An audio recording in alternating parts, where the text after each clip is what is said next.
Salut à toutes et à tous. La grande tache rouge de Jupiter, la GTR, cet énorme anticyclone vieux de plusieurs siècles, s'est fait attaquer par plusieurs plus petits anticyclones ces dernières années. Une équipe d'astronomes vient d'étudier ce phénomène en détail et montre comment la GTR, bien que perturbée, a surmonté les coups de boutoir et pourrait même en profiter. Une étude publiée dans le Journal of Geophysical Research. Astronomie, astrophysique, cosmologie, astroparticules. Ça se passe là-haut, par Eric Simon.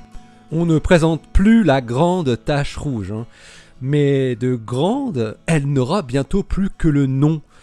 Alors qu'elle faisait 40 000 km de diamètre en 1879, elle n'en fait plus aujourd'hui que 15 000. Rappelons que la grande tache rouge n'est pas un cyclone, comme on l'entend souvent, mais c'est un anticyclone. C'est-à-dire que cette tempête tourne dans le sens inverse des aiguilles d'une montre, puisqu'elle est dans l'hémisphère sud. Ça serait dans le sens des aiguilles d'une montre dans l'hémisphère nord. Les anticyclones sont surtout caractérisés par les hautes pressions qui y règnent, à l'opposé des cyclones qui, eux, tournent autour de basses pressions.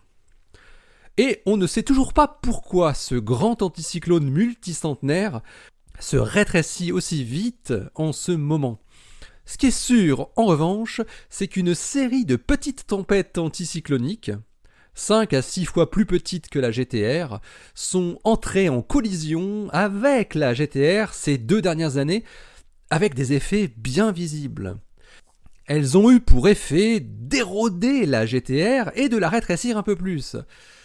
Dans leur étude, Agustín Sánchez Lavega de l'Université du Pays Basque à Bilbao et ses collaborateurs ont observé l'environnement proche de la grande tache rouge à l'aide du télescope de 2,2 mètres de l'observatoire de Calar Alto, ainsi qu'à partir d'images du télescope Hubble et de l'instrument JunoCam à bord de la sonde Juno, toujours actuellement en orbite autour de Jupiter, et qui ont été obtenus entre 2018 et 2020. Il faut dire que c'est dans les premiers mois de 2019 qu'une alerte a été donnée par la communauté des astronomes amateurs qui avaient détecté du changement dans la GTR.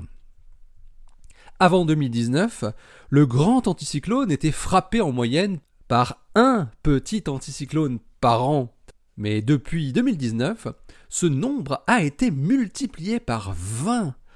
Les chercheurs espagnols et leurs collègues britanniques, sud-africains, américains et japonais voulaient savoir quel était l'impact de ces attaques anticycloniques répétées sur l'emblème jovien. Eh bien, ils trouvent que la GTR résiste finalement pas si mal, et ce, grâce à son intense vorticité. D'une part, à sa grande taille aussi, et surtout à sa grande profondeur, comparée aux autres anticyclones.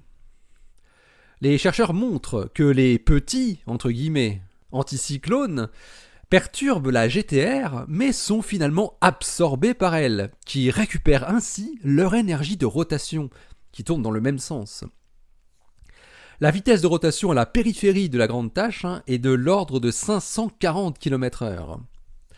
Mais avant d'être absorbés, les astronomes ont observé que les petits anticyclones tournaient autour du grand, provoquant des zones chaotiques sur les bords, et pouvaient produire des variations dans l'oscillation en longitude qui existe dans la GTR, avec une période de 90 jours.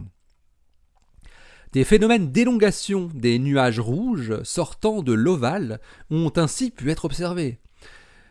Mais ce qui paraît surprenant dans les observations détaillées qu'ils ont pu faire, notamment grâce à Juno, c'est que ces perturbations importantes ne sont que superficielles.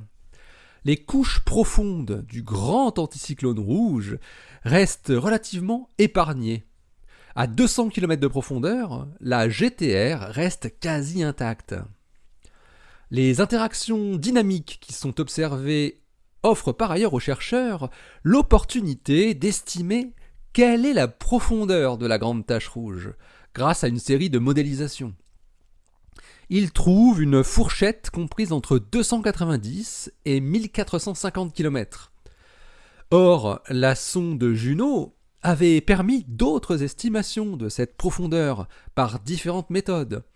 Une première en 2017 par l'observation de sa radiance en infrarouge et la seconde en 2019 par l'analyse des anomalies du champ gravitationnel. Toutes deux convergeaient vers une valeur de 350 km par rapport au sommet des nuages d'ammoniac où la pression est de 1 bar. Donc l'estimation de Sánchez-La Vega et son équipe est cohérente avec les mesures antérieures, même si assez large.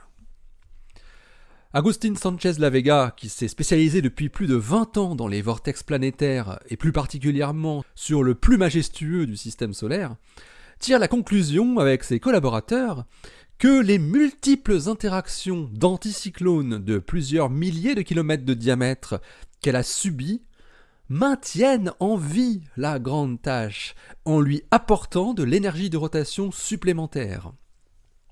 Il déforme certes ses contours, mais ce n'est qu'en surface et transitoire. Et la GTR aurait encore donc de belles années devant elle grâce à eux.